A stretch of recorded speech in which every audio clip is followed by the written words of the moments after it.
ডিসেম্বরের মধ্যে নির্বাচনের প্রস্তুতি নিচ্ছে অন্তর্বর্তী সরকার। আগামী 15 ফেব্রুয়ারির মধ্যে প্রধান উপদেষ্টা নির্বাচনের রোডম্যাপ ঘোষণা করতে পারেন। প্রধান উপদেষ্টা ডক্টর মোহাম্মদ ইউনূসের সঙ্গে বৈঠক শেষে এমনটাই জানালেন বিএনপি মহাসচিব মির্জা ফখরুল ইসলাম আলমগীর। বলেছেন, জাতীয় সংসদ নির্বাচনের আগে অন্য কোনো নির্বাচন চায় না বিএনপি। আরো জানাচ্ছেন শফিকুল হক।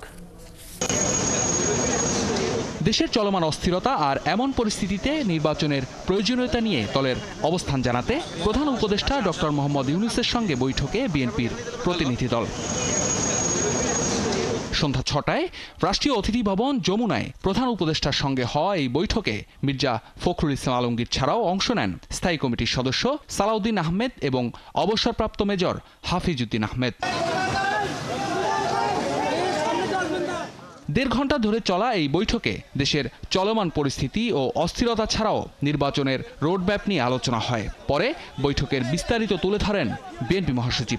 এই যে ঘটনাগুলো ঘটেছে এর দায় সরকার এড়াতে পারেন না এবং ফ্যাসিবাদকে সুযোগ করে দিয়েছে তাদের এই সম্পর্কে একটু কথা বলার। এমন পরিস্থিতিতে ন্যূনতম সংস্কার শেষেই নির্বাচনের তাগিদ দেয় বিএনপি। ডক্টর ইউনূসের পক্ষ থেকেও এ বিষয়ে ইতিবাচক উত্তর মিলেছে, জানান মির্জা ফখরুল। প্রধান উপদেষ্টা এবং তার সঙ্গে যারা ছিলেন তারা আমাদেরকে আশ্বস্ত করেছেন যে অতি দ্রুত তারা নির্বাচনের ব্যবস্থা করছেন এবং তিনি বলেওছেন যে ডিসেম্বরের মধ্যে তিনি নির্বাচনের ব্যবস্থা করে তারা কাজ করছেন এবং একটা রোড ম্যাপ ঘোষণা করবেন তিনি। তবে ওনারা সম্ভব 15 তারিখের মধ্যেই ওনারা কিছু একটা বলতে যাবেন। আমরা স্থানীয় সরকারের ব্যাপারে কোনো মতেই একমত হব না। আমরা খুব পরিষ্কার করে আগেও বলেছি, এখনো বলছি যে জাতীয় সরকারের আগে কোনো নির্বাচন হবে না।